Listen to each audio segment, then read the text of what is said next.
मज्ञानतिमिरन्धस्य शलाकया चक्षुरन्मिलितं येन तस्मै श्रीगुरवे नमः। नमः विष्णुपादाय कृष्णपृष्ठाय भूतले श्रीमते भक्तिवेदान्त स्वामिनीति नामिने। नमस्ते सरस्वती देवे गौरवाणी प्रचारिणे निर्विशेष शून्यवादी पश्चात्देशतारिणे वंशाकल्पतरुर्वश्य कृपा सिन्धुभ्येव च पतितानां पावनेभ्यो वैष्णवेभ्यो नमो नमः। जयो श्री कृष्ण चैतन्य प्रभु नित्यानंद श्री अद्वैत गदाधर श्रीवासदि गौर भक्तवृंद। हरे कृष्णा कृष्णा कृष्णा हरे हरे, हरे राम राम राम हरे हरे। হরে কৃষ্ণ। আপনাদের সবাইকে স্বাগত জানাচ্ছি আমাদের ভাগবতম সেশনে। আমরা গত 2 সপ্তাহ ধরে আলোচনা করার প্রচেষ্টা করছিলাম আহ অবন্তী ব্রাহ্মণের গীত। কিভাবে অবন্তী ব্রাহ্মণ নয়, অবধূত ব্রাহ্মণ, কিভাবে অবধূত ব্রাহ্মণ তিনি শিখছেন প্রকৃতি থেকে, এবং সেই শিক্ষাগুলো বস্তুতপক্ষে গুরুদেবের কাছ থেকে এবং শাস্ত্র থেকে প্রাপ্ত শিক্ষাসমূহ কিভাবে প্রকৃতিতে প্রতিফলিত হয়েছে, সেই শিক্ষাটা অবধূত ব্রাহ্মণ গ্রহণ করছেন। আচ্ছা, তো আমরা গত 2 সপ্তাহে আমরা 16 জন গুরু থেকে আমরা শিখেছি। আজকে বাকি 8 জন গুরু থেকে আমরা শিখব, এবং এর মাধ্যমে আমাদের এই অবধূত ব্রাহ্মণের যে 24 গুরু, এই সেকশনটা আমরা কমপ্লিট করব। আমরা এই সমস্ত উপাদান সমূহ থেকে ইতিমধ্যেই শিখেছি। Yes. আমাদের সর্বশেষ আলোচনা ছিল কি নিয়ে? আমাদের সর্বশেষ আলোচনা ছিল আহ জিহ্বা নিয়ে। সমস্ত ইন্দ্রিয় সমূহ কিভাবে আমাদেরকে বিপথে পরিচালিত করতে পারে যদি আমরা সেই ইন্দ্রিয়গুলোকে নিয়ন্ত্রণ না করি। হম এক একটি প্রাণী এক একটা ইন্দ্রিয়ের আহ এক একটি ইন্দ্রিয় অনিয়ন্ত্রিত থাকার কারণে তাদের জীবন হারায়। অপরপক্ষে মানুষের 5টি ইন্দ্রিয়ই কি রয়েছে? 5টি ইন্দ্রিয় অনিয়ন্ত্রিত, এবং 5টি ইন্দ্রিয় খুব শক্তিশালী। অন্যান্য ক্ষেত্রে, অন্যান্য জীবদের ক্ষেত্রে এক একটি ইন্দ্রিয় শক্তিশালী থাকে, কিন্তু মানুষের ক্ষেত্রে প্রত্যেকটা ইন্দ্রিয় শক্তিশালী। তাহলে তার কি অবস্থা? তার অবস্থা খুব শোচনীয় যদি সেই ইন্দ্রিয়গুলোকে কি না করে, নিয়ন্ত্রণ না করে। তাই আমরা ইন্দ্রিয় নিয়ন্ত্রণের মাধ্যমে কি হতে পারি? রাজা হতে পারি। আর ইন্দ্রিয়ের বশীভূত হয়ে যা ইচ্ছে তাই করার মাধ্যমে আমরা কি হয়ে যেতে পারি? আমরা ইন্দ্রিয়ের দাসে পরিণত হতে পারি। ঠিক আছে? এই জন্য একজন বৈষ্ণব কবি খুব সুন্দরভাবে গাইছেন, কামাদীনাম কতিনা কতিদা পালিতা দুর্নিয়দেশা তেষাং জাতা ময়িনা করুণা নাত্রাপান উপশন্তি উৎসৃজ্যেতান অথ যদুপাতে সম্প্রাপ্তম লব্ধো বুদ্ধি তম আয়তম শরণম অভয়ম মাম নিযুংস আত্মদাস্যে। তিনি প্রার্থনা করছেন, কামাদিনাম কতিনা কথিদা, কাম ক্রোধ লোভ মোহ মদ মাৎসর্য প্রভৃতি ষড়রিপুর পাল্লায় পড়ে, সমস্ত ইন্দ্রিয়গুলোর পাল্লায় পড়ে আমি কত না জন্ম জন্মান্তর ধরে এই ইন্দ্রিয়গুলির দাসত্ব করেছি, তার কোনো ঠিক ঠিকানা নেই। কিন্তু এই ইন্দ্রিয়গুলো আমাকে কখনো বলেনি যে অনেক আমাদের সেবা করেছো, এখন তুমি কি নিতে পারো, তুমি বিশ্রাম নিতে পারো। বরঞ্চ এই ইন্দ্রিয়গুলো আরো বেশি শক্তিশালী হয়ে গেছে, তারা আরো বেশি আমার উপর আধিপত্য বিস্তার করেছে। আর এই সমস্ত ইন্দ্রিয়গুলোর দাসত্ব করতে করতে আমি এখন বিরক্ত, আমি আর পারছি না। আমি এখন সম্পূর্ণরূপে এই সমস্ত ইন্দ্রিয়ের দাসত্ব পরিত্যাগ করে তম আয়তম শরণম ভয়ম, হে ভগবান কৃষ্ণ, আমি তোমার চরণে এসেছি। তম আয়তম শরণম অভয়ম, আমি তোমার শরণাপন্ন হয়েছি, আমাকে অভয় প্রদান করো। আহ, মাম নিযুংস আত্মদাস্যে, আমাকে কৃপাপূর্বক তোমার দাস্যে, তোমার বিনীত সেবায় আমাকে নিযুক্ত করো, এবং এভাবে আমাকে এই ইন্দ্রিয়গুলির দাসত্ব থেকে আমাকে মুক্তি দাও। তো আমরা যদি সত্যিকার অর্থে এই ইন্দ্রিয়ের দাসত্ব থেকে মুক্ত হতে চাই, আমাদের সর্বতোভাবে ভগবান শ্রীকৃষ্ণের সেবা করা উচিত। তাহলে আমরা কি হতে পারি? তাহলে আমরা প্রকৃতপক্ষে উম ইন্দ্রিয় দাসত্ব থেকে মুক্ত হতে পারি। ঠিক যেমনি ধরুন আপনার এখন একটা কি রয়েছে, এখন একজন বস রয়েছে যিনি খুব জাদ্রাল বস, যিনি কথায় কথায় আপনাকে কষ্ট দেয় এবং অনেক বেশি খাটাই, কিন্তু কি দিবে, বেতন দিবে খুব কম। সো সেই ধরনের বস যদি থাকে তাহলে কি করতে হবে? সে ধরনের বসকে পরিত্যাগ করতে হবে। কিন্তু পরিত্যাগ করার আগে আরেকজন বস, এমন বস ধরতে হবে যিনি খুব ভালো, যিনি আমার মনের কথা বুঝবেন, আমার উপকারের জন্য কাজ করবেন। তো ঠিক একইভাবে আমরা এই ইন্দ্রিয়ের দাসত্ব পরিত্যাগ করব, খুব ভালো কথা, কিন্তু তার আগে আমাদের এমন একজন ব্যক্তির দাসত্ব গ্রহণ করতে হবে যিনি আমাদেরকে সম্পূর্ণরূপে কি করতে পারেন, রক্ষা করতে পারেন। তিনি হচ্ছেন কি, ঋষিকেন ঋষিকেশম সেবনম ভক্তির উচ্চতে। ঋষিক বা ইন্দ্রিয়গুলো দিয়ে, ইন্দ্রিয়ের যে অধিপতি ভগবান শ্রীকৃষ্ণ, তার সেবা করাই হচ্ছে ভক্তি। ঠিক আছে। হম তাই আমাদের এই ইন্দ্রিয়গুলোর দাসত্ব পরিত্যাগ করে ভগবানের সেবায় যুক্ত হওয়ার মাধ্যমে ইন্দ্রিয়গুলোকে নিয়ন্ত্রণ করার প্রচেষ্টা করা উচিত। এটা আমরা শিখছিলাম গত সপ্তাহে। আজকে আমরা 17 নম্বর আহ কিসে প্রবেশ করছি, গুরুতে প্রবেশ করছি। আচ্ছা। 17 নম্বর গুরু হচ্ছেন পিঙ্গলা নামে একজন পতিতা রমণী। ঠিক আছে। এই পতিতা রমণী তিনি কি করতেন, তিনি প্রত্যেকদিন সন্ধ্যাবেলা তিনি বের হতেন এবং তিনি বিভিন্ন ব্যক্তিদেরকে আকর্ষণ করার প্রচেষ্টা করতেন এবং আকর্ষণ করে তিনি তার জীবন ধারণ করতেন। আচ্ছা, তাদের সঙ্গ গ্রহণ করতেন এবং তাদের কাছ থেকে সমস্ত অর্থ গ্রহণ করে সে নিজের জীবন ধারণ করতো এবং সে নিজেও তৃপ্তি পেত। শুধুমাত্র সে অন্যকে তৃপ্তি দিত তা নয়, সে নিজেও উপভোগ করত। এটা ছিল তার আহ, তার অবস্থা। কিন্তু একদিন রাত্রিবেলা সে অনেক খরিদ্দারের কাছে যাচ্ছে, কিন্তু কেউ তাকে গ্রহণ করছে না বা কেউ তার কথায় সায় দিচ্ছে না। এখন অনেক রাত্রি হয়ে গেছে, কিন্তু কোনো রকমেই সে কাউকে পাচ্ছে না।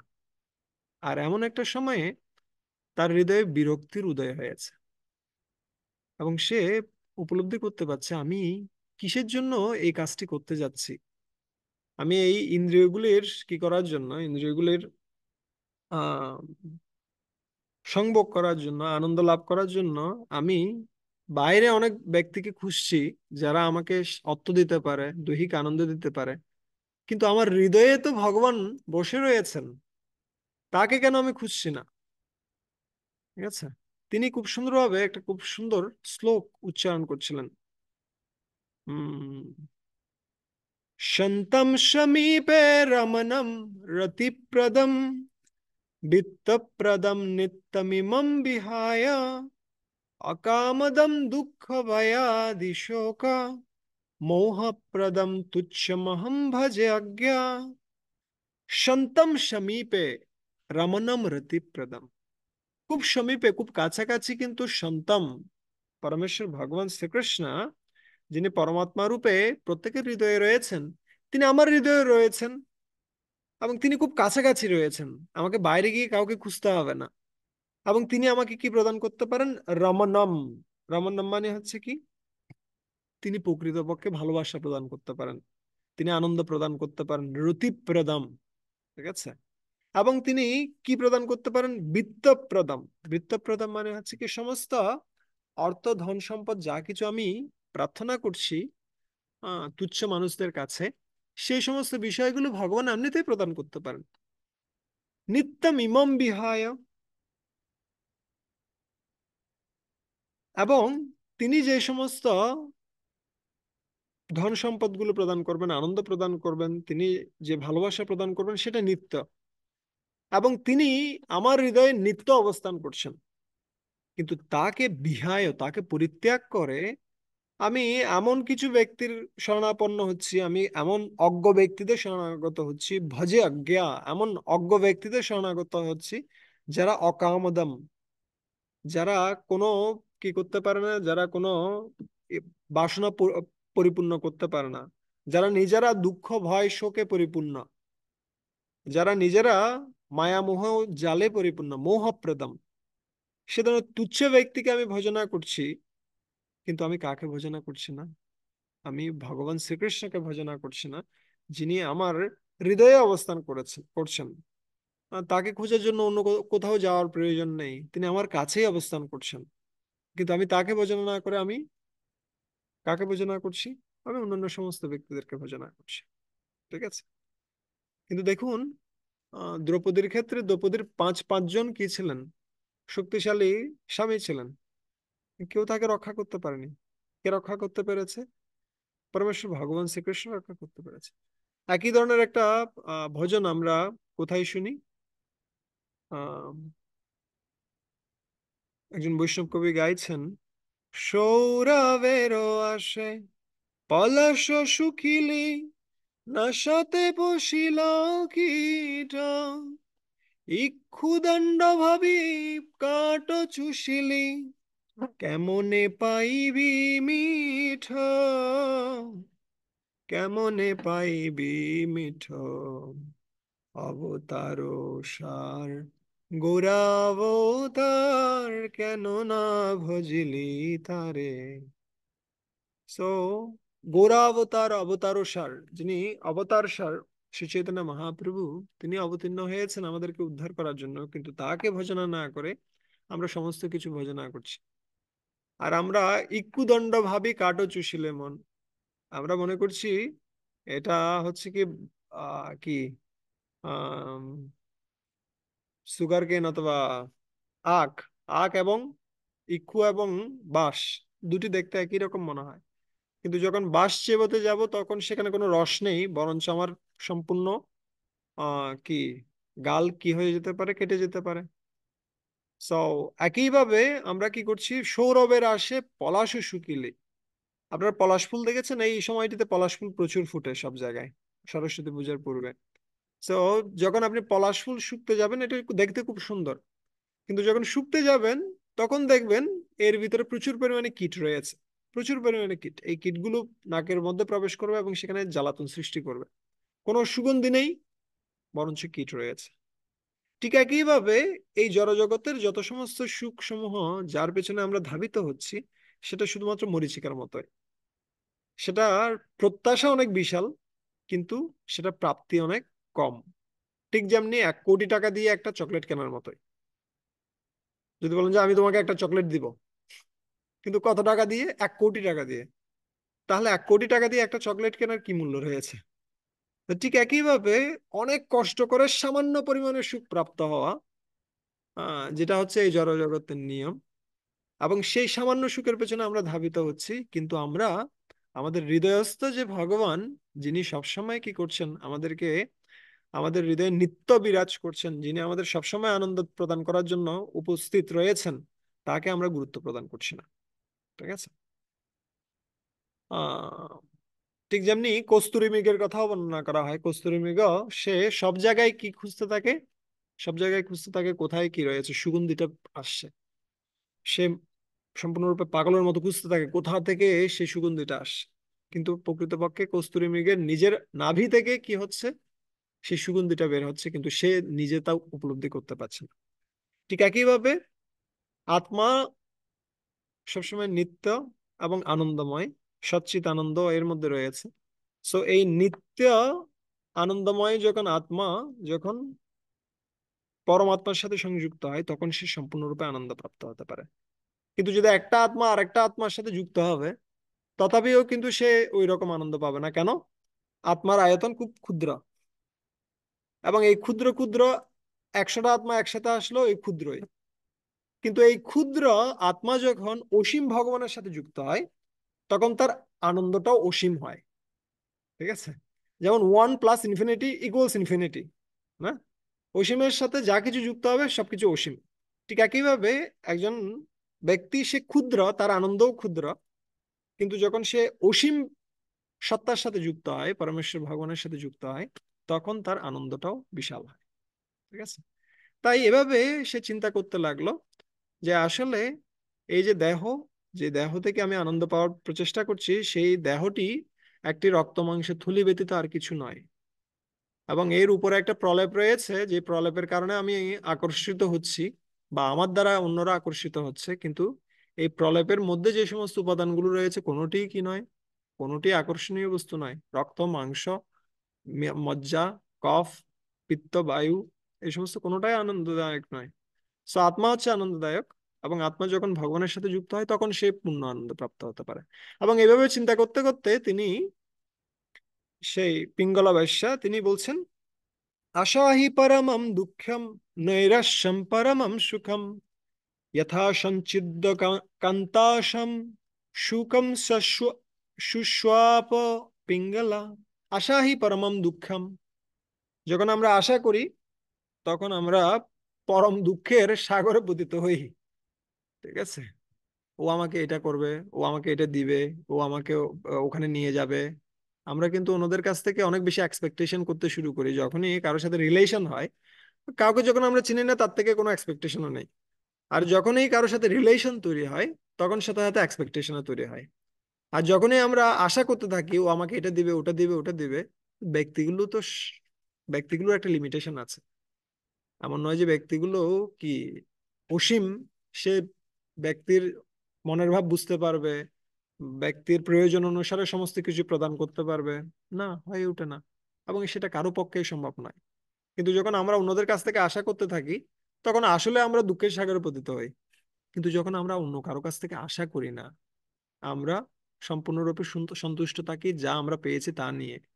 আমরা সন্তুষ্ট থাকি যে এখনো আমি বেঁচে রয়েছি, এখনো কৃষ্ণ আমাকে সুযোগ দিয়েছে তাকে স্মরণ করার। এটা যদি আমরা আশাবন্ধ হয়ে থাকি যে একদিন না একদিন কৃষ্ণ আমাকে কি করবেন, কৃপা করবেন, তাহলে আমরা কি থাকতে পারি, আমরা আনন্দে থাকতে পারি। কিন্তু যদি আমরা আশা করতে থাকি অন্যদের কাছ থেকে, ও আমাকে এটা দিবে, ও আমাকে এটা দিবে, ও আমাকে এটা দিবে, এমনকি ভগবানের কাছ থেকেও আমাদের জড়জাগতিক আশা করা উচিত নয়। যদি কোনো ব্যক্তি, ও ভক্তি করছে আর সেই সাথে সাথে ও আশা করছে আমার জীবনে কোনো প্রতিবন্ধকতা আসবে না, আমার জীবন সবসময় স্মুথ থাকবে, কোনো রোগ বালাই হবে না। আমার একজন আত্মীয় আমাকে বলছে যে আমি এত ভগবানের ভক্তি করলাম আর আমারই এত বড় একটা রোগ দিয়ে দিল ভগবান। হ্যাঁ। সো আমরা যখন আশা করি যে ভগবানের ভক্তি করছি মানে আমার জীবনটা একদম কি ব্যাড অফ রোসেস, ফুলশয্যার মতো থাকবে, তাহলে আমরা ভক্তি জীবনে এখনো লেমন চুস খাচ্ছি, লেমন চুস। ঠিক আছে, আমরা এখনো চকলেট খাচ্ছি, লেমন চুস খাচ্ছি, এতটুকু। এর থেকে বেশি বড় হইনি আমরা ভক্তিতে। ঠিক আছে, কিন্তু যখনই আমরা উপলব্ধি করব যতজন ব্যক্তি ভক্তি করেছে তাদের জীবনে কোনো না কোনো বাধা এসেছে, কিন্তু সেই বাধাগুলো কি করে, সেই বাধাগুলো সেই ব্যক্তিকে আরো বেশি মহিমান্বিত করে, তার ভক্তিকে আরো বেশি গাঢ় করে। ঠিক আছে, তো আমাদের জীবনেও যত বড় বাধাই আসুক না কেন, পরীক্ষা আমাদের থেকে বড় হবে না। আমরা যতটুকু ভক্তিতে এগিয়ে যাচ্ছি ততটুকু সেই পর্যায়ে অনুসারেই আমাদের জন্য পরীক্ষাটা আসবে। কিন্তু সেই পরীক্ষার সময়ে আমাদের কি হওয়া উচিত নয়, আমাদের ভগবানের প্রতি ধিক্কার দেওয়া উচিত নয়, অথবা ভগবানকে দোষারোপ করা উচিত নয়। ঠিক যেমনি আমরা দেখতে পাই কার ক্ষেত্রে, চিত্রকেতু মহারাজের রানী কৃতাদ্রুতি, তিনি ভগবানকে কি করছিলেন, অভিশাপ প্রদান করছিলেন যে আমাকে একটা ছেলে দিলে, কিন্তু ছেলেটা আবার কি হয়ে গেল, ছেলেটা আবার মারা গেল। হ্যাঁ, তো প্রকৃতপক্ষে ভগবান যদি থেকে থাকে, ভগবান হচ্ছেন অজ্ঞ, ভগবান কিছুই বুঝেন না। ঠিক আছে, ভগবানের ব্রেন বলতে কিছু নেই। না, ভগবান যা করেন তা মঙ্গলের জন্য করেন, এটা আমাদের সবসময় মাথায় রাখা উচিত। তাই আমাদের আশা পরিত্যাগ করা উচিত, কিন্তু আমাদের সেই সাথে আশা বন্ধ হওয়া উচিত। জড়জাগতিক বিষয়ে আশা পরিত্যাগ করা উচিত, এবং আধ্যাত্মিক বিষয়ে আমাদের আশা বন্ধ হওয়া উচিত। কি আশা বন্ধ হওয়া উচিত, একদিন না একদিন ভগবান আমাকে অবশ্যই কৃপা করবেন। এমন নয় যে জব করছি মানেই 2 মিনিটের ভিতরে অথবা 2 বছরের ভিতরে বা 10 বছরের ভিতরেই আমি ভগবানকে দেখতে পাবো, অথবা হরে কৃষ্ণ মহামন্ত্র জপ করলে আমার সম্পূর্ণরূপে আমি তন্ময় হয়ে যেতে পারবো। নাও হতে পারে, আবার হতেও পারে। আহ, কিন্তু আমাদের আশা বন্ধ হওয়া উচিত যে কৃষ্ণ আমাকে একদিন না একদিন রক্ষা করবে। তাই জাগতিকভাবে আমাদের আশা পরিত্যাগ করা উচিত, কিন্তু আমাদের প্রচেষ্টা করা উচিত সর্বোচ্চটা যতটুকু প্রয়োজন, যতটুকু আমাদের প্রয়োজন রয়েছে সে অনুসারে। কিন্তু আমাদের বেশি আশা করার প্রয়োজন নেই, আমাদের কাজটা বেশি ভালোভাবে করা উচিত। আর আধ্যাত্মিকভাবে আমাদের আশাবন্ধ হওয়া উচিত যে একদিন না একদিন কৃষ্ণ আমাকে কৃপা করবে। ঠিক আছে, এটা ছিল 17তম গুরু। আমরা আসছি 18তম গুরুতে।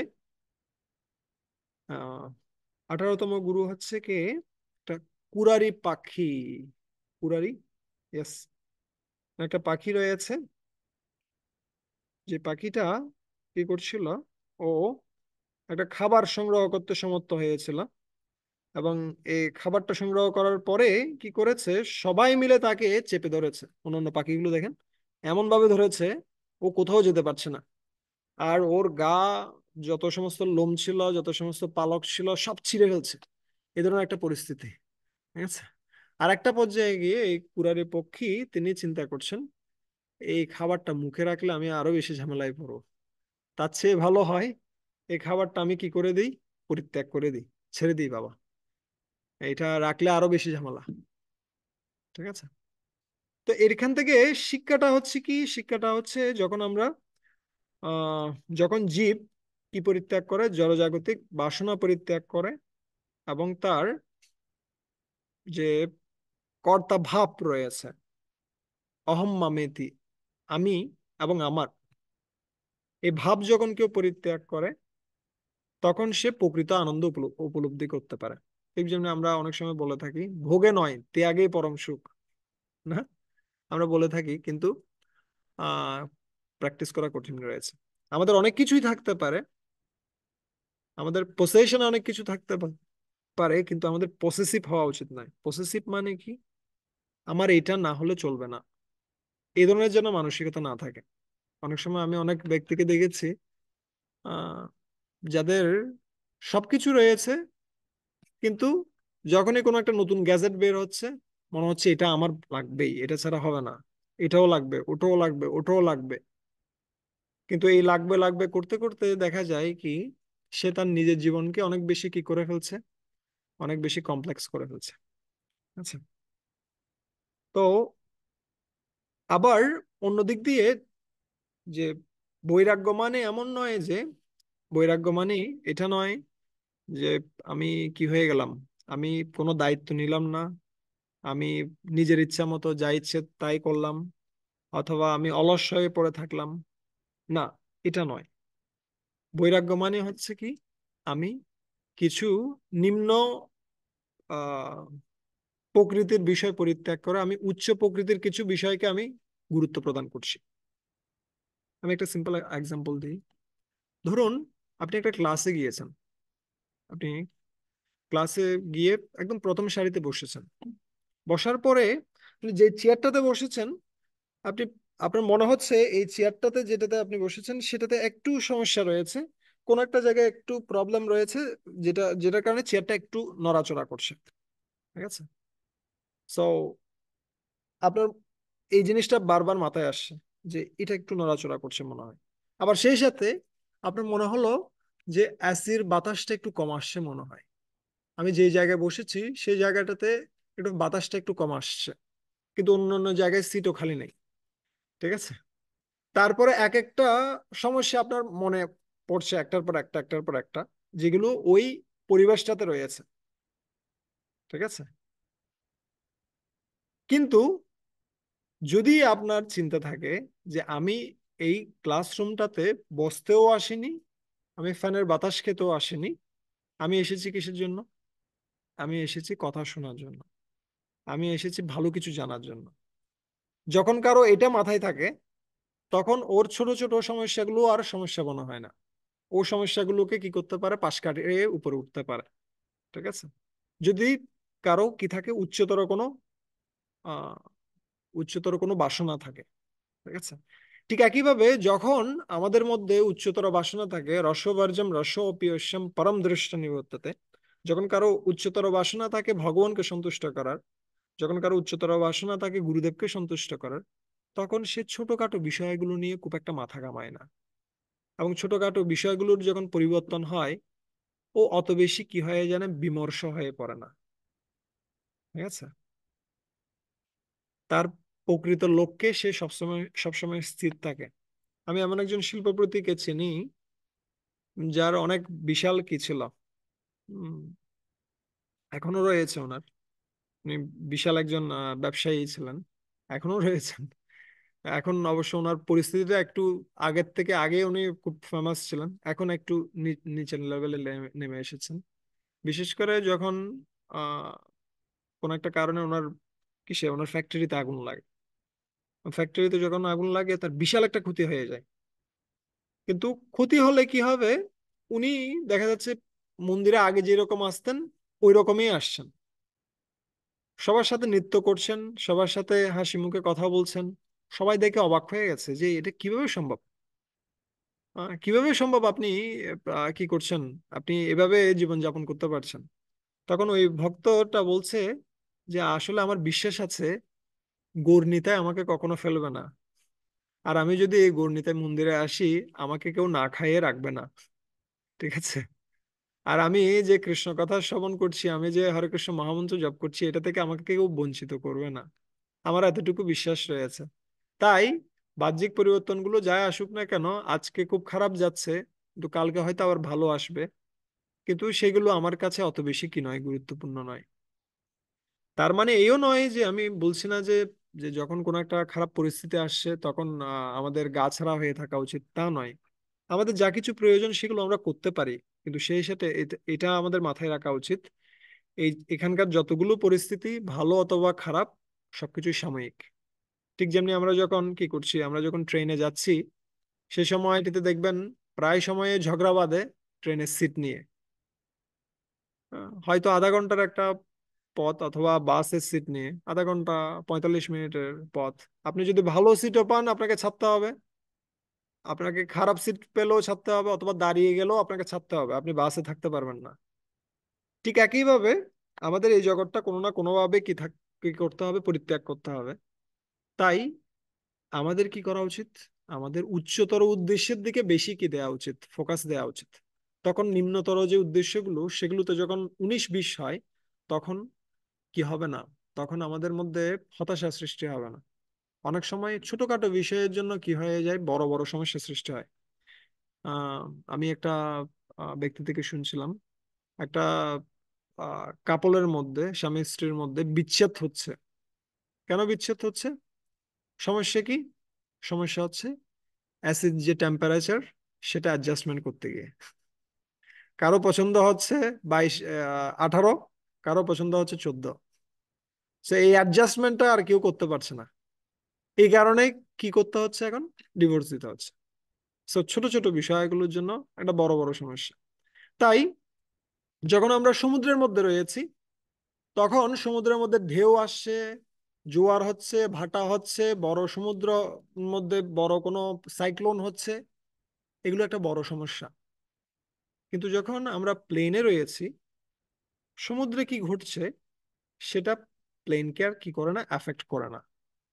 প্লেন এটার উপরে, এটা সমুদ্র পৃষ্ঠে যা কিছু ঘটে যাচ্ছে সেটার সাথে প্লেনের কোনো কি নেই, সম্পর্ক নেই। ঠিক একইভাবে যখন আমাদের চেতনাটা নিম্ন পর্যায়ে রয়েছে তখন ছোট ছোট বিষয়গুলো আমাদের সাধনাকে সম্পূর্ণরূপে কি করে দেয়, ব্যাঘাত করে দেয়, ব্যাহত করে দেয়। কিন্তু যখন আমরা প্রকৃতপক্ষে কৃষ্ণে আসক্ত হচ্ছি, যখন আমরা স্পিরিচুয়াল প্লেনে উঠছি, তখন এই ছোট ছোট বিষয়গুলো আমাদেরকে কি করে না, আমাদেরকে আর বেশি বিরক্ত করে না। তখন আমরা কি করতে পারি, আমরা এই পাখির মতো ছেড়েও দিতে পারি অনেক সময়, আরে যা, তেরি গাধা আগে মেরি ঘোড়া পিছে। তুমি বলছো যে তোমার মত ঠিক, আচ্ছা ঠিক আছে তোমার মত ঠিক, তুমি যা বলছো সব ঠিক, তবে আমাকে জবটা করতে দাও।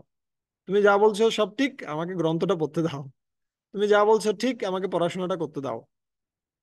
ঠিক আছে, আমাদের লক্ষ্যে যেন আমরা কি থাকি, আমরা যেন সবসময় স্থির থাকি।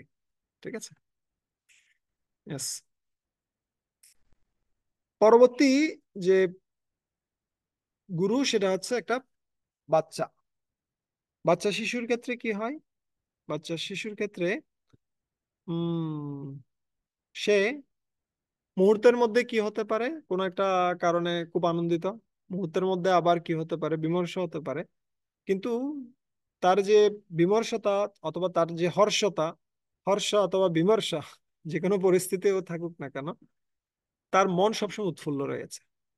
সে কোনো কিছুকে ধরে রাখে না বেশি সময় ধরে। ঠিক আছে। ভালো আসলেও ওকে, খারাপ আসলেও ওকে, কেউ অপমান করলো ওকে। আপনি যদি একটা বাচ্চাকে অপমান করেন, ও কি করবে, ও হাসবে উল্টো। ও কিন্তু এমন নয় যে অপমানটা পাওয়ার পরে ও কান্না করতে শুরু করবে, ও কি করতে থাকবে, আমাকে এরকম করে বললো না। আপনি যদি ওকে বলেনও যে কি খুব কঠিন ভাষায় যদি কেউ গালিও দেয়, হুম, সম্পূর্ণরূপে কি রয়েছে, ও নিস্পৃহ। ঠিক একইভাবে একজন মহাত্মা, একজন সাধু, তিনি ব্যক্তিগত মান সম্মানের প্রতি সম্পূর্ণরূপে নিস্পৃহ থাকবেন। ঠিক আছে? কিন্তু যদি কেউ সাধুগুরু বৈষ্ণবদেরকে কি করে, অপমান করে, তাহলে তিনি কি হতে পারেন, তিনি রেগে যেতে পারেন, অথবা তিনি সেটার যথার্থ প্রতি উত্তর দিতে পারেন।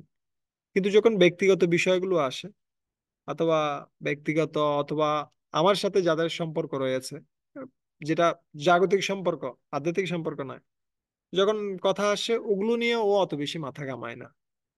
ঠিক আছে? ও সম্পূর্ণরূপে নিষ্ক্রিয় হয়।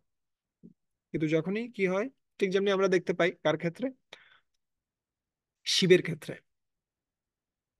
শিব ঠাকুর যখন দক্ষের যজ্ঞ গিয়েছিলেন সে সময়টিতে তিনি সম্পূর্ণরূপে ভগবান শঙ্কর্ষণের ধ্যানে মগ্ন ছিলেন। আর দক্ষ সেখানে প্রবেশ করেছে, সেই সবাই, সমস্ত রাজারা যারা ছিলেন, সমস্ত দেবতারা যারা ছিলেন, তারা সবাই সম্মান প্রদান করেছেন দক্ষকে। কিন্তু শিব ঠাকুর তিনি সম্পূর্ণরূপে ভগবানের ধ্যানে মগ্ন ছিলেন, তিনি বুঝতেই পারছিলেন না কি হচ্ছিল বাইরে। আর তখন কি করছে, তখন দক্ষ খুব রেগে গেছেন। কেন রেগে গেছেন? কারণ দক্ষ চিন্তা করছেন, এই শিব হচ্ছে আমার কি, আমার জামাতা, আমার মেয়ের জামাই হচ্ছে কি, আমার মেয়ের জামাই হচ্ছে এই শিব। তাই তার কি করা উচিত, আমাকে সম্মান প্রদর্শন করা উচিত যথার্থভাবে। আর যদি সম্মান প্রদর্শন না করে তাহলে এটা তার উদ্ধত্ত। ঠিক আছে? ও যদি সম্মান না করে অন্যরা করবে না। সেইভাবে ও কি করছে, সম্পূর্ণরূপে শিবকে বারবার করে তিরস্কার করছে। খুব খারাপ পরিস্থিতি ওখানে সৃষ্টি হয়েছে। সো কিন্তু শিব এই সমস্ত বিষয়ে অত বেশি কি নয়, আকর্ষিত নয়। আর শিবকে যখন খুব বেশি পরিমাণে নিন্দা মন্দাদি করছে, তখন কে রেগে গেছেন? নন্দী রেগে গেছেন।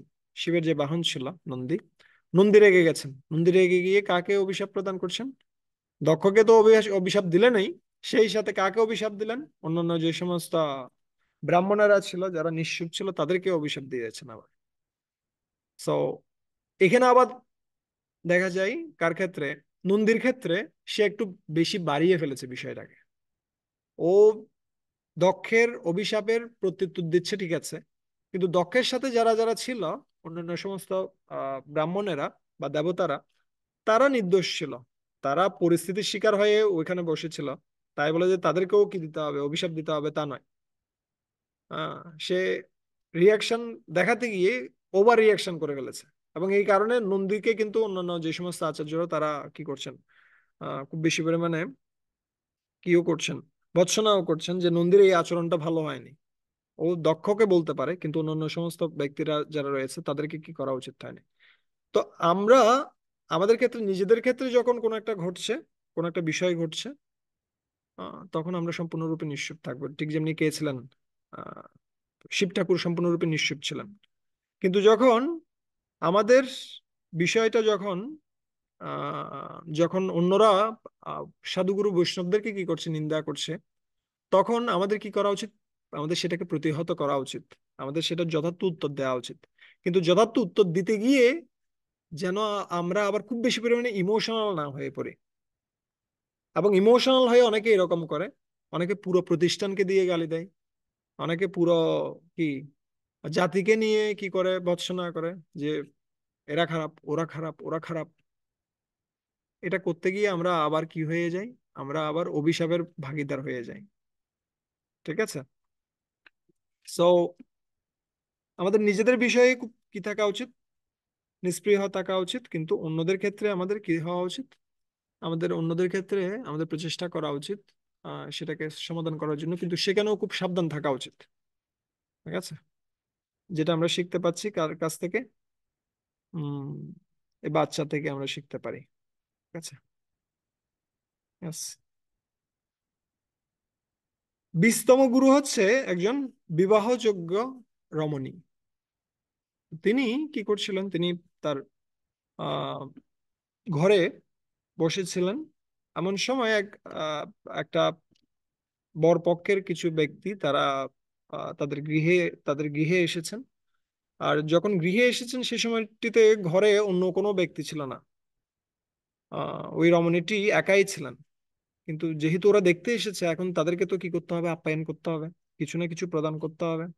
ওই রমণী কি করেছেন, ঘরের ভিতরে প্রবেশ করে তিনি কিছু রুটি এবং ভাজি এবং অন্যান্য সমস্ত সবজি রান্না করতে গেছেন। আর যখন রুটি তিনি তৈরি করছিলেন, সে সময়টিতে তার হাতে যে বালাগুলো ছিল, সে বালাগুলো এক এক করে কি করছে, ঝনঝন করে আওয়াজ করছে। ঠিক আছে। যেহেতু ওর বাসায় আর কোনো কাজের মেয়েটি কেউ ছিল না, কেউ যে একটু কি করবে, সাহায্য করবে, সে ধরনের কিছু ছিল না। সে বারবার করে চেষ্টা করছিল এগুলো যেন আওয়াজ না করে, কেন আওয়াজ করলে মানুষ বুঝতে পারবে যে ওদের ঘরে আর কেউ নেই, ওদের ঘরে এই মহিলাটা একা, ওকে সাহায্য করার মতো কেউ নেই, ওদের পরিবারটা অত বেশি কি নয়, ধনী নয়। ঠিক আছে, তাই এদের সাথে সম্পর্ক করা যাবে না। তাই এই চিন্তা করে ওই রমণী কি করছেন, একটার পর একটা বালা খুলে ফেলছেন। ঠিক আছে। সো দুটি বালা খুলে ফেললেন, তথাপিও দেখা যাচ্ছে আওয়াজ হচ্ছে। তারপর আরো একটি বালা খুলে ফেললেন, তথাপি আওয়াজ হচ্ছে। শেষে একটি একটি বালা রয়েছে, তখন আর সেখানে কোনো কি নেই, আওয়াজ নেই। ঠিক আছে। তো এইখান থেকে কয়েকটি শিক্ষা রয়েছে। জ্ঞানী বা মুনি যারা রয়েছে, তারা সবসময় একা থাকতে পছন্দ করে। তারা অন্য কেউ যদি সাথে আসে, বা অন্য কেউ যদি তাদের ভজনের সময় সাথে থাকে, তাহলে তারা ভজন করতে পারবে না। এই জন্য নানা মুনির নানা মত। এক একটা মুনি এক একটা গাছের নিচে। সব মুনি যদি একসাথে থাকে, তাদের মধ্যে ঝগড়া শুরু হবে, মারামারি শুরু হবে। ওই জন্য মুনিরা সব আলাদা আলাদা। কিন্তু ভক্তরা আলাদা আলাদা নয়। ভক্তরা কি থাকে, ভক্তরা একসাথে থাকতে পারে। কেন?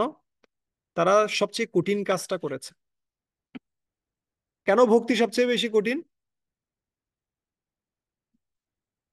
ভক্তি সবচেয়ে কঠিন অন্যান্য পদগুলোর তুলনায়। কেন? কারণ তার যে মিথ্যা অহংকার রয়েছে, সেটাকে কি দিতে হয়, জলাঞ্জলি দিতে হয়, যেটা অন্যান্য পন্থায় দিতে হয় না। অন্যান্য পন্থায় সবাই মনে করে আমি শ্রেষ্ঠ, আমার মতই হচ্ছে মাই ওয়ে ইজ হাইওয়ে। কিন্তু এই ভক্তির পন্থায় কি করতে হয়, নিজস্ব যে চিন্তা চেতনা রয়েছে, অথবা নিজস্ব যে অহংকার রয়েছে, আমি শ্রেষ্ঠ, আমার মতই শ্রেষ্ঠ, এটাকে পরিত্যাগ করতে হয়। ঠিক আছে। তাই একদিকে আমাদের কি করা উচিত, একদিকে আমাদের অসৎ সঙ্গ পরিত্যাগ করা উচিত, অন্য দিক দিয়ে আমাদের কি হওয়া উচিত, আমাদের ভক্তদের সাথে খুব মিলেমিশে থাকা উচিত। না হলে আমাদের ভক্তদের মধ্যেও একসাথে থাকতে গিয়ে যদি আমরা অন্যদের মতামতগুলোকে গুরুত্ব না দিই, তাহলে সেখানেও কি সৃষ্টি হবে, সমস্যা সৃষ্টি হবে। ঠিক আছে। তাই দা মোর দা মেরিয়ার, যত ভক্ত বাড়বে তত আনন্দ বর্ধিত হবে। কিন্তু কিভাবে বা আনন্দ বর্ধিত হবে, যদি সমমনা ভক্ত হয়, ভক্তরা যদি কৃষ্ণকে কেন্দ্রে রাখে। ঠিক আছে। এখান থেকে আরেকটা শিক্ষা রয়েছে। আরেকটা শিক্ষা হচ্ছে কি, এই যে রমণীটা, তিনি চিন্তা করছিলেন যে আমি যদি এখনকার সুখটা পরিত্যাগ করি, এই যে বালা যে আমার হাতে রয়েছে, এটা দেখতে খুব সুন্দর লাগছে, বা এটার আওয়াজ খুব সুন্দর, কিন্তু এই সামান্য সময়ের জন্য যদি আমি এর বালার যে সুখ, সেটাকে যদি আমি পরিত্যাগ করি, আমি একটা ভালো বর পাবো। তখন এই যে শ্বশুর বাড়িতে গিয়ে আমি অনেক বেশি কি পাবো, অনেক বেশি ধন সম্পদ, অনেক বেশি অলংকার, এই সমস্ত কিছু আমি এমনিতেই পাবো। ঠিক আছে, আমার এগুলোর কোনো কি হবে না, সমস্যা সৃষ্টি হবে না। সো আমাদের সাময়িক যে কি রয়েছে, সুখ রয়েছে, সেটাকে পরিত্যাগ করা উচিত চিরন্তন সুখ প্রাপ্ত হওয়ার জন্য। অনেক সময় ছোটখাটো সুখগুলোর জন্য আমরা কি হয়ে যায়, আমরা আটকে পড়ি। আমরা ছোটখাটো ইন্দ্রিয় তৃপ্তির জন্য আমরা ভক্তিকে ছেড়ে দিই। সেটা যেন না হয়। আমি প্রায়ই বলি, আমার একটা কথা খুব ভালো লাগে। বিবেকানন্দ একটা কথা বলতো, উনি বলতেন, সত্যের জন্য সবকিছুকে পরিত্যাগ করা যায়, কিন্তু কোনো কিছুর জন্যই সত্যকে পরিত্যাগ করা যায় না। তা আমার কাছে মনে হয় সত্য, পরম সত্য হচ্ছে পরমেশ্বর ভগবান শ্রীকৃষ্ণ। সত্যম পরম ধীমহি। সো কৃষ্ণের জন্য অথবা আধ্যাত্মিক জীবনের জন্য, ভক্তির জন্য অনেক কিছুকে পরিত্যাগ করতে হয়। ঠিক আছে। সকালবেলার ঘুমকে পরিত্যাগ করতে হয়, তারপরে কি করতে হয়, আজে বাজে সঙ্গ পরিত্যাগ করতে হয়। ঠিক আছে, সিনেমা, তারপরে হচ্ছে মিউজিক, এই সে অনেক কিছু পরিত্যাগ করতে হয়। কিন্তু কোনো কিছুর জন্যই যেন আমরা ভক্তিকে পরিত্যাগ না করি, কোনো কিছুর জন্য যেন আমরা কৃষ্ণকে পরিত্যাগ না করি। ঠিক আছে। সো এটা আমাদের একটা বড় শিক্ষা থাকবে। সেই সাথে আরেকটা বিষয় আমাদের মাথায় রাখা উচিত, আমাদের অসৎসঙ্গের বিষয়ে খুব বেশি সতর্ক থাকা উচিত। বিশ্বনাথ চক্রবর্তী ঠাকুর একটা কথা বলছিলেন, তিনি বলছিলেন এমনকি ভক্ত সঙ্গের ক্ষেত্রেও যদি ভক্ত কিনা হয়, ভক্তের চরিত্রে যদি কোনো সমস্যা দেখা যায়, বা ভক্তের চরিত্র যদি আদর্শস্থানীয় না হয়, তাহলে তার সঙ্গও কি করা উচিত, পরিত্যাগ করা উচিত। ঠিক আছে। আমরা দেখতে পাই কার ক্ষেত্রে, কৈকেয়ীর ক্ষেত্রে, কৈকেয়ী এত বেশি খুশি হয়েছিল যখন মন্ত্রর কাছ থেকে সে শুনেছে যে রাম রাজা হবে, অত্যন্ত খুশি হয়ে গেছে। সে নিজের যে নেকলেস ছিল সেটা খুলে তাকে দিয়েছেন, এত খুশি হয়েছেন কৈকেয়ী। এত বেশি ভালোবাসতেন কৈকেয়ী কাকে, রামচন্দ্রকে। কিন্তু মুহূর্তের মধ্যে পুরোটা চেঞ্জ হয়ে গেছে। কিসের মাধ্যমে? মন্থরার সামান্য সঙ্গের ফলে। ঠিক আছে। তাই আমাদের যে ভক্তি রত্ন, সেটাকে খুব যত্ন করে রাখতে হবে। যদি আমরা আজে বাজে কথা শ্রবণ করি আজে বাজে ব্যক্তিদের কাছ থেকে, যে গুরুদেব এমন, বা এই ভক্তটা এমন, ওই ভক্তটা এমন, ইসকন এমন, এই এটা এমন, ওটা এমন, ওখানে এটা ঘটে গেল, ওখানে ওটা ঘটে গেল, তাহলে আমাদের যে ভক্তিধন এটা সম্পূর্ণরূপে লুট হয়ে যাবে। ইয়া সুত্তা হতভাগই নিবিড় আত্মসারা। আত্মসারা, আমাদের যে ভক্তির যে কি রয়েছে, কি বলা যেতে পারে, ভক্তির যে ক্রেডিট রয়েছে অথবা ভক্তির যে উপাদান আমাদের হৃদয়ে রয়েছে, এটা সম্পূর্ণরূপে একদম কেড়ে নেয়। কে কেড়ে নেয়? অসৎসঙ্গ কেড়ে নেয়, প্রজল্প কেড়ে নেয়। খুব সাবধান থাকতে হবে প্রজল্পের কাছে যেন আমরা আমাদের ভক্তিকে গচ্ছিত না রাখি, তাহলে এটা সম্পূর্ণরূপে নষ্ট করে দিবে। আমি আজকেই শুনছিলাম গুরু মহারাজের কাছ থেকে, উনি কার সম্বন্ধে বলছিলেন, জয়নিবাস প্রভুর সম্বন্ধে বলছিলেন, যে জয়নিবাস প্রভু সবসময় খুব, জয়নিবাস প্রভু হচ্ছেন আমাদের রাধা মাধব, যে কি রয়েছে, রাধা মাধবের পূজারী মায়াপুরে, অনেক বছর ধরে প্রভুপাদের শিষ্যা। তো উনি সবসময় কৃষ্ণ কথায় মগ্ন থাকেন, সবসময় বিগ্রহের সেবা, কৃষ্ণ কথা। কিন্তু কেউ যদি কথা বের করবে অন্য কিছু নিয়ে, বললো ওই ভক্তটা এমন হয়েছে, ওই ভক্তটা এমন হয়েছে, ওই ভক্তটা এমন হয়েছে, মুহূর্তের মধ্যে উনি হাওয়া হয়ে যাবেন, ওনাকে আর খুঁজে পাওয়া যাবে না। কোথায় গেল জননিবাস প্রভু? কোথায়, ওকে আর খুঁজে পাওয়া যাচ্ছে না। ওনাকে দেখা যাবে কোথায়? আবার মন্দিরে, মন্দিরে ভগবানের সেবা করছে। আমাদেরও খুব সাবধান থাকা উচিত, আমাদের ভক্তি যেন আমরা খুব যত্নে কি রাখি, সংরক্ষিত রাখি। কোনো কারণেই যেন এই ভক্তিকে আমরা কি না করে দিই, বিকিয়ে না দিই প্রজল্পের কাছে, অসৎসঙ্গের কাছে। ঠিক আছে। ইয়েস, এটা আমরা শিখতে পাই, অসৎসঙ্গ পরিত্যাগ করার যে শিক্ষা, হুম, সেটা আমরা শিখতে পারি এখান থেকে। তারপরে এর পরবর্তী গুরু হচ্ছেন একজন আহ তীরন্দাজ বলা যেতে পারে, যিনি তীর প্রস্তুত করছেন। ঠিক আছে, অ্যারো মেকার। সো তিনি তীর প্রস্তুত কাজে এত বেশি কি নিমগ্ন রয়েছেন যে তিনি ভুলে গেছেন কোন দিক দিয়ে তার পাশ দিয়ে কে যাচ্ছিলেন, রাজা যাচ্ছিলেন, এবং রাজার বিশাল সৈন্যবহর যাচ্ছিল।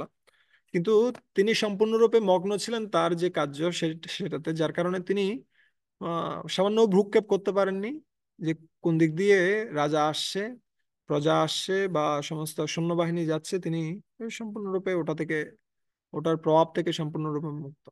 ঠিক আছে। সো আমাদেরও কি করা উচিত, আমরা যে সমস্ত কার্যগুলো করছি সে সমস্ত কাজে খুব বেশি মনোযোগী হওয়া উচিত। আহ, আমরা যখন খুব সহজে কোনো একটা বিষয় পেয়ে যাই তখন সেটার গুরুত্ব আমরা বুঝতে পারি না। আমরা এই যে বাংলাদেশে বা ভারতে, ভারতীয় এই উপমহাদেশে জন্মগ্রহণ করেছি, আমরা ভক্তি খুব সহজে পেয়ে গেছি। কিন্তু দেখেন, এই সমস্ত রাশিয়া, আমেরিকা সহ বিভিন্ন দেশের যে সমস্ত ব্যক্তিরা, তারা কিন্তু অনেক কষ্ট করেই ভক্তিটা পাচ্ছে, এবং ভক্তিটা গ্রহণ করতেও অনেক কষ্ট হয়েছে ওদের। ওরা ছোটবেলা থেকে এই কালচার পায়নি, এই ভক্তির যে হরে কৃষ্ণ মহামন্ত্র, এটা পায়নি ওরা। কিন্তু ওরা পাওয়ার সাথে সাথে ওটা ওরা লুফে নিচ্ছে। ওরা কষ্ট করে হলেও সেটাকে সবসময় কি রাখছে, যত্ন করে রাখছে। কিন্তু আমাদের ক্ষেত্রে আমরা কি হয়ে যাচ্ছি, আমরা যেহেতু সহজে পেয়ে গেছি, আমরা এটার মূল্য দিতে পারছি না অনেক সময়। হ্যাঁ, আমরা অনেক সময়ই কি করছি, আমরা এদিকে হরে কৃষ্ণ মহামন্ত্র জপ করছি, এদিকে আবার হোয়াটসঅ্যাপে দেখছি কি ঘটছে। এটা আপনাদের কথা বলছি না, আমার নিজের কথাও, নিজের অবস্থা একই সিচুয়েশন। আমরা সম্পূর্ণরূপে যেহেতু সহজ বিষয়, আমরা গুরুত্ব প্রদান করছি না। যখন কঠিন হয় কোনো একটা বিষয়, তখন সেটাকে আমরা গুরুত্ব দিই না। এটা খুব কঠিন, এটাতে ভালো কি রয়েছে, মূল্য আসবে। কিন্তু যখন কেউ সহজে কোনো জিনিস পেয়ে যায়, এটার মূল্য দিতে চায় না। ঠিক আছে।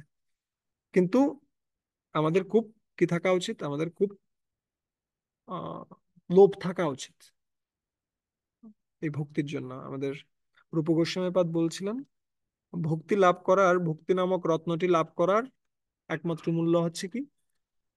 লল্লম ওপি মূল্যম একলম, জন্ম কোটি সুকৃতে ন লভ্যতে।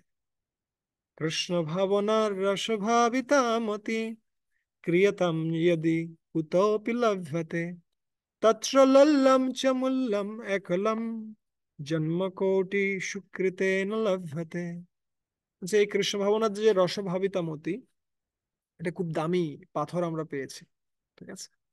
এটা কোটি কোটি জন্য স্বীকৃতি দিয়ে লাভ করা যায় না। কিন্তু কারো যদি মধ্যে যদি একটা জিনিস থাকে, একটা মূল্য যদি কেউ দিতে প্রস্তুত থাকে, তাহলে সে এমনিতেই প্রাপ্ত হতে পারে। সে মূল্যটা হচ্ছে কি? লোল্লম, লোভ। ঠিক আছে? কেমন লোভ? সাধু সঙ্গে লোভ, হরি কথায় লোভ, হরে কৃষ্ণ মহামন্ত্রের জপে লোভ। আর যখন আমরা জপ করব, আমরা যেন খুব ভালোভাবে জপটা করি, আমরা যেন সম্পূর্ণরূপে সেটাতে মগ্ন থাকি। দুনিয়া পাল্টে যাক, আমাদের মনে হয় মন আমাকে বারবার করে বলবে দুনিয়াতে এটা ঘটছে, ওখানে ওটা ঘটছে, ওখানে ওটা ঘটছে, ওটা দেখা উচিত, ওটা করা উচিত, কোনো কিছুই হবে না। ঠিক আছে? দুনিয়ার কোনো পরিবর্তন হবে না, আর এই পরিবর্তন আপনি যদি করতেও চান, আপনি করতে পারবেন না। সো কেউ মারাও যাবে না যদি আপনি কি জবের সময় এই সমস্ত বিষয়গুলো নিয়ে চিন্তা না করেন। কিন্তু যদি এই জবের সময় আজে বাজে হাজারো বিষয় নিয়ে চিন্তা করেন, অথবা আজে বাজে হাজারো এনগেজমেন্ট নিয়ে পড়ে থাকেন, মোবাইল ফোন বা বিভিন্ন বিষয় নিয়ে, তাহলে নিশ্চিত রাখেন যে জব মারা যাবে। ঠিক আছে? ভগবান কৃষ্ণ বলবেন যে তুমি যেহেতু অন্যান্যদের নিয়ে সন্তুষ্ট, আমার কি প্রয়োজন রয়েছে তোমার কাছাকাছি আসার? ঠিক আছে, তুমি ওদের সাথে কথা বলো। এমন হয় না, ধরেন আমরা একসাথে বসেছি আর কথা বলছি, ধরেন আমি তরুণ প্রভুর সাথে আছি, আমি একসাথে বসে কথা বলছি, কিন্তু এর ভিতরে দেখা যাচ্ছে আমি মোবাইলে অন্য কিছু নিয়ে ব্যস্ত রয়েছি, আমি অন্য বিষয় নিয়ে আলোচনা করছি, অথবা মোবাইলে অন্য কারোর সাথে আমি কথা বলছি। তখন তরুণ প্রভু কি চিন্তা করবেন? আরে উনি তো আমাকে গুরুত্ব দিচ্ছেন না, আমি কেন এখানে থাকবো, আমি অন্য কোনো ব্যক্তির কাছে যাই যিনি আমাকে গুরুত্ব দিবেন। তাই না? সো বৃন্দাবনের গোপীরা অথবা বৃন্দাবনের সমস্ত অধিবাসীরা, তারা সবসময় কৃষ্ণ চিন্তায় থাকতো। আমরা জপের সময় কৃষ্ণ চিন্তা করতে কঠিন হয়ে যাচ্ছে না? আর ওরা হচ্ছে যা কিছু করতো তার ভিতরে কৃষ্ণ চিন্তা করতে পারতো। এটা হচ্ছে ওদের বিশেষত্ব। হ্যাঁ, এখানে ভাগবতমে বর্ণনা করা হচ্ছে, ইয়াদোহনে অবহননে মতন উপলেপ প্রেঙ্খৈঙ্খনার্বরুদিত উক্ষণ মার্জনাদ গায়ন্তি চয়নমনুরক্ত ধিয় সুকণ্ঠ ধন্যা ব্রজ শ্রিয়ৌরুক্রমচিত্তয়ানা। ইয়া দোহনে, হ্যাঁ, গাভীদের থেকে তারা কি করছে? দুধ দহন করছে। সে সময় তারা কৃষ্ণ নাম কীর্তন করছে, কৃষ্ণ চিন্তায় মগ্ন রয়েছে। ইয়া দোহনে অবহননে মথনোপলেপ, ওরা দুধ জাল দিচ্ছে, অথবা আহ দধি মন্থন করছে, অথবা উপলেপ, ঘর ঝাড়ু দিচ্ছে, পরিষ্কার করছে, লেপন করছে। প্র্যাঙ্খা ইঙ্খানার্বরুদিত উক্ষণ মার্জনাদ, যখন বাচ্চারা দোলনায় রয়েছে তাদেরকে দোলাচ্ছে, অথবা কি করছে? মার্জন করছে, অথবা কাপড় চোপড় ধুচ্ছে। কিন্তু এই সমস্ত কিছু কাজ চলছে ব্যাকগ্রাউন্ডে, কিন্তু ফোরগ্রাউন্ডে কি চলছে ওদের? গায়ন্তি চায়নম অনুরক্ত ধিয় সুকণ্ঠ, তারা সবসময় কৃষ্ণ নাম কীর্তন করছে। আর তাদের চক্ষুদয় দিয়ে অনবরত কি হচ্ছে? অশ্রু নির্গত হচ্ছে কৃষ্ণ চিন্তায়। ঠিক আছে? তাদের কণ্ঠ সম্পূর্ণরূপে অবরুদ্ধ হচ্ছে কৃষ্ণ চিন্তায়। কৃষ্ণ কথা চিন্তা করতে করতে, কৃষ্ণ নাম করতে করতে কণ্ঠ অবরুদ্ধ হচ্ছে। ধন্য ব্রজ শ্রিয়ৌরুক্রম চিত্তয়ানা, এই সমস্ত ব্রজগোপীরা তারা ধন্য, ধন্য ব্রজশ্রিয়া উরুক্রম চিত্তয়ান, যাদের চিত্তটা, যাদের হৃদয়টা, যাদের মনটা সম্পূর্ণরূপে কৃষ্ণে আসক্ত, সেই সমস্ত ব্রজগোপিকারা ধন্য, সেই সমস্ত ব্রজবাসীরা ধন্য। মথুরার রমণীরা তারা কি করছে? তারা ব্রজবাসীদের প্রশংসা করছে। আমরা কি কি ভক্তি করছি, ব্রজবাসীদের দেখুন তারা কিরকম ভক্তি করছে। তো দেখেন, ওরা সবসময় কৃষ্ণ চিন্তায় মগ্ন, যা কিছু করুক না কেন। কিন্তু অ্যাটলিস্ট আমাদের ক্ষেত্রে যখন আমরা জবটা করছি, তখন আমাদের কৃষ্ণ চিন্তায় মগ্ন হওয়া উচিত, যদি আমরা পুরো 24 ঘন্টা পারছি না।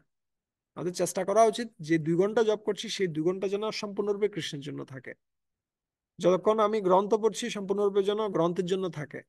আমি একটা কথা আমার পড়ার টেবিলে লিখে রাখতাম, পড়ার টেবিলের উপরে, পড়ার সময় প্রচারের চিন্তা আর প্রচারের সময় পড়ার চিন্তা, দুটি হচ্ছে মায়া।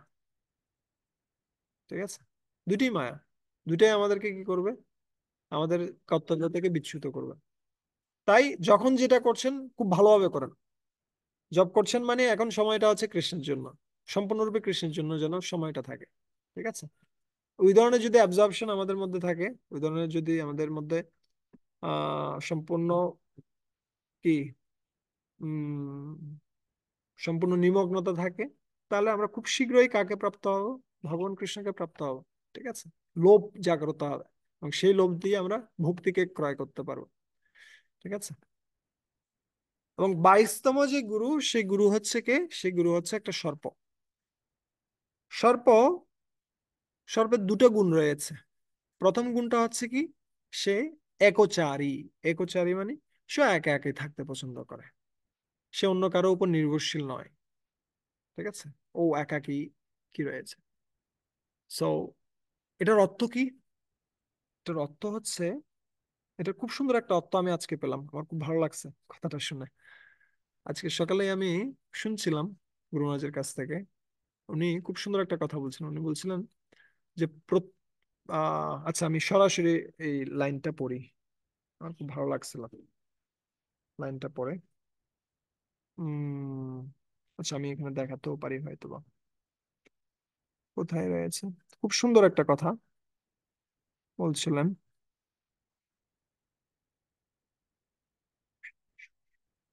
কোথায় রয়েছে এটা? ও,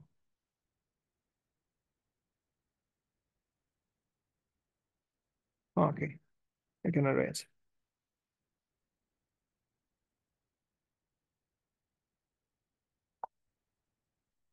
ইয়েস, এখানে বলছে, দেখতে পাচ্ছেন আপনারা, এটা কত সালে, 1996 সালের একটা লেকচার। ওখানে বলছিলেন basic aspect of spiritual life is responsibility. ভক্তিযোগের একটা গুরুত্বপূর্ণ অংশ হচ্ছে কিনা দায়িত্ব গ্রহণ করা। কি দায়িত্ব গ্রহণ করা? Every devotee should be independently capable of dealing material life from a spiritual point of view. প্রত্যেক ভক্তের কি হওয়া উচিত? ব্যক্তিগতভাবে স্বাধীন হওয়া উচিত। কিসের ক্ষেত্রে? ম্যাটেরিয়াল লাইফ ডিল করার ক্ষেত্রে স্পিরিচুয়াল পয়েন্ট অফ ভিউ। অর্থ, অর্থটা হচ্ছে কি, অর্থটা হচ্ছে প্রত্যেক ভক্তই বিভিন্ন পরিস্থিতির মধ্যে দিয়ে তারা যাবে।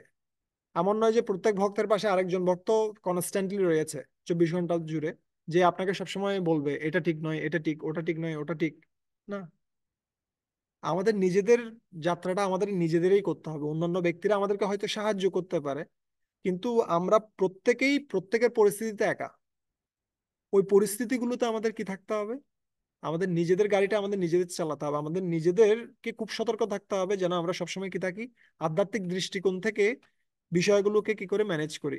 ঠিক আছে, এই জন্য বলছি কি, one flying plane can not help another plane, similarly guru and devotees can help us, but ultimately we have to face death alone and cross over material ocean being Krishna conscious. ঠিক আছে, সো অন্যান্য ভক্তরা হয়তো আমাকে সাহায্য করতে পারে, আমাদেরকে বিভিন্ন দিক নির্দেশনা দিতে পারে, কিন্তু আমার কৃষ্ণ ভক্তিটা আমাকেই সিদ্ধ করতে হবে, আমাকেই সম্পূর্ণ প্রচেষ্টাটা করতে হবে। বিভিন্ন খারাপ পরিস্থিতি আমাদের জীবনে আসবে, সেই পরিস্থিতির ভিতরে আমি কিভাবে কৃষ্ণ ভাবনাময় থাকতে পারি, সেটা আমাকে বিচার বিশ্লেষণ করতে হবে। ঠিক আছে, ওনারা হয়তো আমাকে সাহায্য করতে পারে, আমাকে দিক নির্দেশনা দিতে পারে বিভিন্ন, কিন্তু আলটিমেটলি আমার কাজটা আমাকেই করতে হবে, ইন্ডিপেন্ডেন্ট হতে হবে। ঠিক আছে, সো প্রথমে হচ্ছে আমরা প্রাথমিক পর্যায়ে আমরা সম্পূর্ণরূপে ডিপেন্ডেন্ট, আমরা পরাধীন। তারপরে কি হই, আমরা আমরা স্বাধীন হই। স্বাধীন হওয়ার পরে কি হয়, আমরা মিউচুয়ালি ডিপেন্ডেন্ট হই।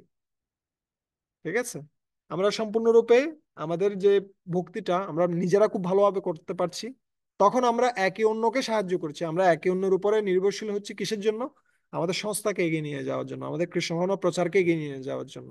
ঠিক আছে, তাই আমরা একদিকে স্বাধীন হব কৃষ্ণ ভক্তিতে, আমরা যেন খুব কেউ আমাকে বলুক না বলুক, আমার ভক্তিটা যেন আমি খুব ভালোভাবে চালিয়ে যেতে পারি। এমন নয় যে আজকে কেউ আমার পাশে রয়েছে, গুরু আমার পাশে রয়েছে, তাই আমি ভালোভাবে ভক্তি করব। বেশিরভাগ মানুষ খুব ভালো ভক্ত হয়ে যায় গুরুর সামনে। দেখবেন গুরু মহারাজ যখন কিসে আসছে, বাংলাদেশে আসছে অথবা কোনো জায়গায় যাচ্ছে, দেখবেন সবাই মঙ্গল আরতিতে আসছে, সবাই মন্দিরে আসছে। গুরু চলে গেল, আর 2 বছরের ভিতর দেখা নাই। আবার কখন আসবে? যখন দীক্ষার টাইম আসবে তখন মন্দিরে আসবে সবাই। ঠিক আছে। তো এটা হচ্ছে কি, এটা হচ্ছে গুরু কেন্দ্রিক ভক্তি, অতটুকুতে শেষ। আমাদের কি হওয়া উচিত? গুরু আমাকে শিক্ষাগুলো দিচ্ছে, কিন্তু আমাদের নিজের পায়ে দাঁড়ানোর চেষ্টা করা উচিত গ্রাজুয়ালি। ঠিক আছে। এটা একটা শিক্ষা। আরেকটা শিক্ষা হচ্ছে কি, আরেকটা শিক্ষা হচ্ছে সাপ নিজে কিন্তু কি করে না, নিজে তার বাসা তৈরি করে না। সে অন্যের যে বাসা রয়েছে সেটাতে সে কি করে, সে জীবন যাপন করে। সে আহ, ওটা নিয়ে কি হয় না। প্রপাত এই বিষয়ে বলছিলেন যে আহ, অনেক সময় প্রপাতকে জিজ্ঞেস করা হচ্ছিল, প্রপাত আপনি অনেক সময় এই যে আহ, বিজ্ঞানের যে উন্নয়ন সেটাকে অনেক সময় কি করছেন, অনেক সময় আপনি এটার বিপক্ষে কথা বলছেন, আবার সেই সাথে আপনি কি কি করছেন, আপনি এই যে উড়োজাহাজে চড়ছেন, আপনি কি করছেন, বিভিন্ন যে দামি দামি কার রয়েছে সেগুলো ব্যবহার করছেন, এটা আপনি কেন করছেন? তখন শিলা প্রপাত কি বলছিলেন? প্রপাত বলছিলেন, তোমরা দ্রুত গতিতে কিসের দিকে যাচ্ছ? নরকের দিকে যাচ্ছ। তাই আমি জাহাজে তোমাকে ধরতে পারবো না, তাই তোমাদের যে এরোপ্লেন রয়েছে সেটা দিয়ে আমি তোমাদেরকে ধরার চেষ্টা করছি। ঠিক আছে। সো ভক্ত সমস্ত সুযোগ সুবিধাগুলোকে ব্যবহার করে, কিন্তু সেটাকে কৃষ্ণ ভাবনার কিসের জন্য, কৃষ্ণ ভাবনা প্রচারের জন্য, কৃষ্ণ ভাবনার উন্নয়নের জন্য সে ব্যবহার করে। উদাহরণ দেওয়া আছে, একটা কাঁটা যখন আমাদের পায়ে ফুটে, তখন আরেকটা কাঁটা দিয়ে সেটাকে কি করতে হয়, সেটাকে বের করতে হয়। কিন্তু এর মধ্যে এই দুটি কাঁটার মধ্যে একটি কাঁটা হচ্ছে উপকারজনক, আরেকটা কাঁটা হচ্ছে খারাপ। ঠিক আছে। কিন্তু পরবর্তীতে এই দুটি কাঁটা থেকে আমাদের কি কি হতে হয়, মুক্ত হতে হয়। কিন্তু যদি ধরুন একটা কাঁটা ইতিমধ্যে ঢুকে গেছে, আর আরেকটা কাঁটা দিয়ে আমি কাঁটা তোলার চেষ্টা করছি, কিন্তু আরেকটা যে কাঁটা দিয়ে কাঁটা তোলার চেষ্টা করছি ওই কাঁটাটাই ঢুকে গেছে, তাহলে কি হবে? তাহলে আরো বেশি সমস্যার সৃষ্টি হবে। তাই আমরা সোশ্যাল মিডিয়া সহ যত সমস্ত প্রযুক্তি রয়েছে সমস্ত প্রযুক্তিকে ব্যবহার করতে পারি কিসের জন্য? কৃষ্ণ ভক্তি প্রচারের জন্য। কিন্তু যদি এই সোশ্যাল মিডিয়া সহ, ইন্টারনেট সহ এই সমস্ত কার্যক্রমগুলো এগুলো কাটার মতোই, যদি আপনি ঠিক মতো ব্যবহার করতে না জানেন, সেগুলো আবার ভিতরে ঢুকে যাবে। খুব সাবধান থাকতে হবে যেন আমরা প্রচার করতে গিয়ে পাচার না হয়ে যায়। কেমন পাচার না হয়ে যায়?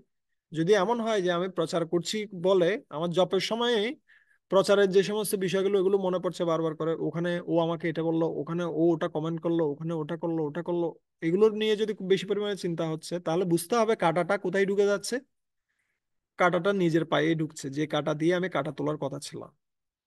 ঠিক আছে। সো আমাদের যুক্ত বৈরাগ্যের অনুশীলন করা উচিত, কিন্তু সেই সাথে কতটুকু যুক্ত থাকবো, কতটুকু বৈরাগ্য থাকবো সেটারও একটা লিমিট রয়েছে। আমাদের বৈরাগ্য যদি হয় এতটুকু, আর যুক্ত করলাম এতটুকু, ঠিক আছে, তাহলে ওখানে বৈরাগ্যের কোনো ফল থাকবে না। আর যদি আমাদের বৈরাগ্য অনেক বেশি হয়, আর যদি আমরা সামান্য পরিমাণে যুক্ত করি, তাহলে ওটাতে কোনো সমস্যা হবে না। তাই যুক্ত বৈরাগ্যের নামে আমরা যেন সমস্ত সুযোগ সুবিধা গ্রহণ করে আবার ভক্তিতে অধঃপতিত না হয়ে যায়। ঠিক আছে। সেটাও আমাদের কি থাকতে হবে, খুব সাবধান থাকতে হবে। ঠিক আছে। এস। এর পরবর্তী যে গুরু, সেই গুরু হচ্ছেন কে? সেই গুরু হচ্ছে একটা স্পাইডার। স্পাইডার বা মাকড়সা, সে নিজে কি তৈরি করে, নিজে জাল তৈরি করে, আবার সেই জাল নিজেই কি করে, ধ্বংস করে। ঠিক আছে। নিজের মধ্যে আবার সেই জালকে গুটিয়ে নেয়। ঠিক একইভাবে ভগবান, তিনি কি করেন, তিনি এই সমস্ত জগৎ সৃষ্টি করেন, আবার তিনি নিজেই সেই জগৎকে সম্পূর্ণরূপে ধ্বংস করেন, নিজের মধ্যে গুটিয়ে নেন মুহূর্তের মধ্যে। ঠিক আছে। তিনি সম্পূর্ণরূপে স্বাধীন। তিনি কোনো কিছুর অধীন নন। অভিজ্ঞ সরাট, তিনি হচ্ছেন অভিজ্ঞ, তিনি সমস্ত কিছু জানেন। তিনি সরাট, তিনি কারো উপর নির্ভরশীল নন, তিনি স্বাধীন। ঠিক আছে। তিনি সমস্ত কিছু মুহূর্তের মধ্যে সৃষ্টিও করতে পারেন, আর সমস্ত কিছু ধ্বংসও করতে পারেন। এবং তার নিঃশ্বাস এবং প্রশ্বাসের যে ব্যাপ্তি, সেটা হচ্ছে এই সমস্ত ব্রহ্মাণ্ডগুলোর জীবনকাল। অথবা এই সমস্ত ব্রহ্মাসমূহের জীবনকাল। ঠিক আছে, এটা ছিল 23তম গুরু। এবং সর্বশেষ গুরু হচ্ছে কি, সর্বশেষ গুরু হচ্ছে একটা পোকা। যে পোকাকে ভীমরুল কি করেছে, ভীমরুল একটা গর্তের মধ্যে প্রবেশ করিয়েছে, এবং প্রবেশ করার পরে কি করেছে, সম্পূর্ণরূপে সেই গর্তের দ্বার কি করে দিয়েছে, বন্ধ করে দিয়েছে। ঠিক আছে, এবং বন্ধ যখন করে দিয়েছে, এই সমস্ত যে পোকাটি কি করছিল, এই ভীমরুল দ্বারা সম্পূর্ণরূপে পরাভূত হয়ে গেছে। সে ভীমরুলের কথা চিন্তা করতে করতে কিছু সময় পরে ভীমরুল ভীমরুলে পরিণত হয়েছে, এটা বর্ণনা করা আছে, যেহেতু বারবার করে ওই বিষয়টা চিন্তা করছিল। আহ, মৃত্যুর পরে হতে পারে, মৃত্যুর আগেও হতে পারে, অনেক সময় এই ধরনের হয়।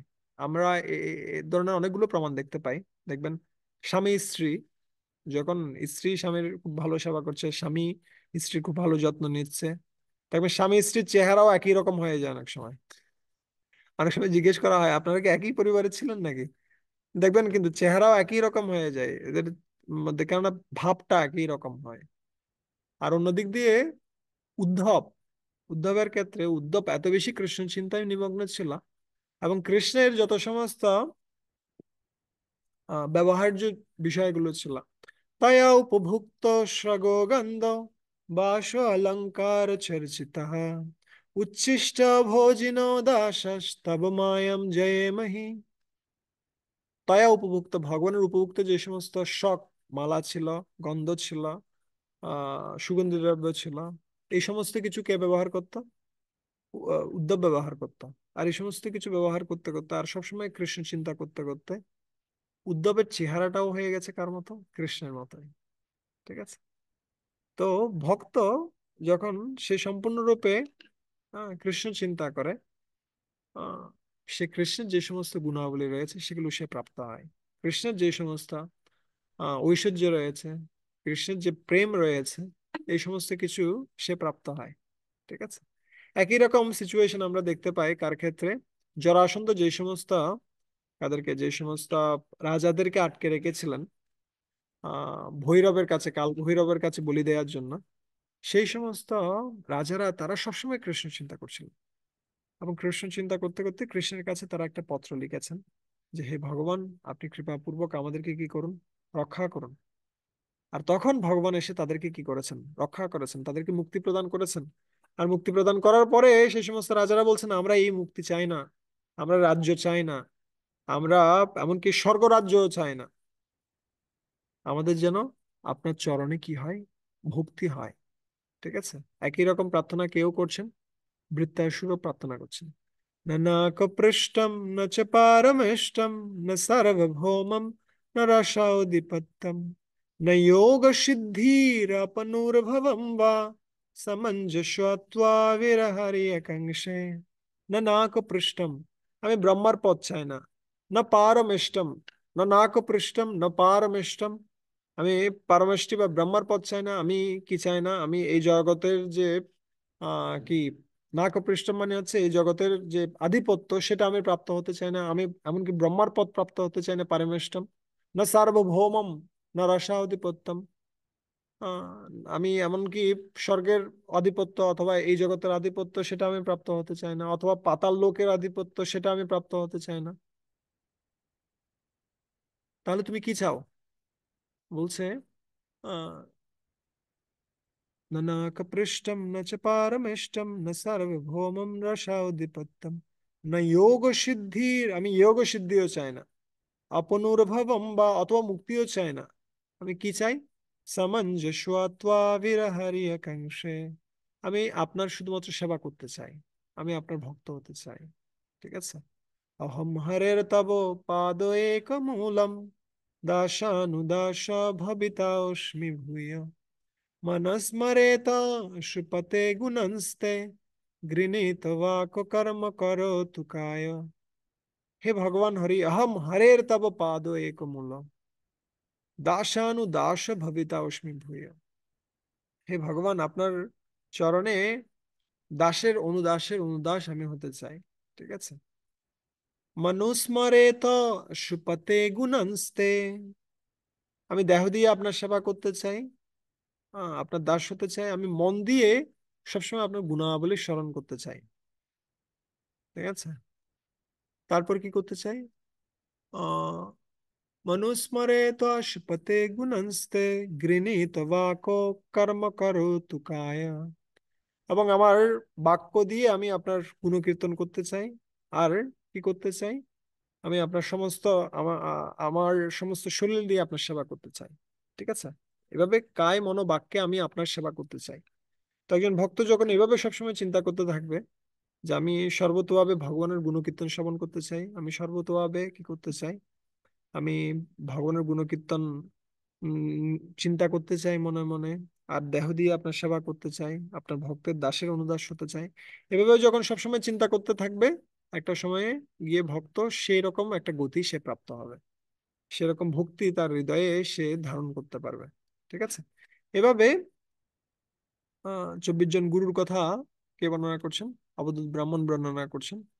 সো এই কাহিনী শ্রবণ করে যদু মহারাজ, তিনি সন্তুষ্ট হলেন।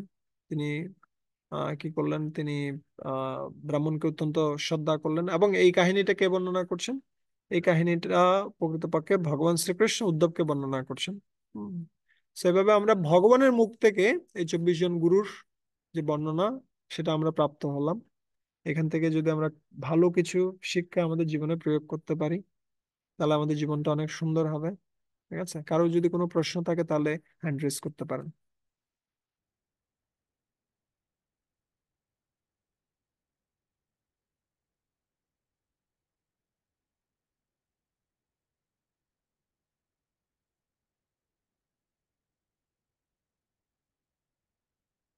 অথবা কোনো যদি মতামত থাকে বলতে পারেন।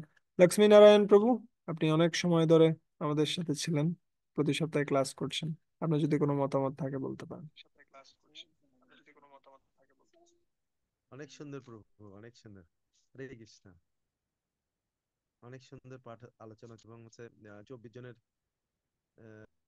মধ্যে হরে কৃষ্ণ প্রভু, বেশ হ্যাঁ। মানে হ্যাঁ, অনেকগুলো গুরুর মানে কথা আমরা শুনতে পাচ্ছিলাম। তো বেশ কিছু আওয়াজটা কম গুরুর আসছে মনে হচ্ছে, আমাদের আমার ভালো এখানে কম লাগছেও নাকি আপনার অনেক। এখানে কম আসছে? আপনার যদি ইয়া থাকে, হেডফোন থাকে, ওটা খুলে ফেলেন, তাহলে মনে হয় তাই, ভালো আসবে।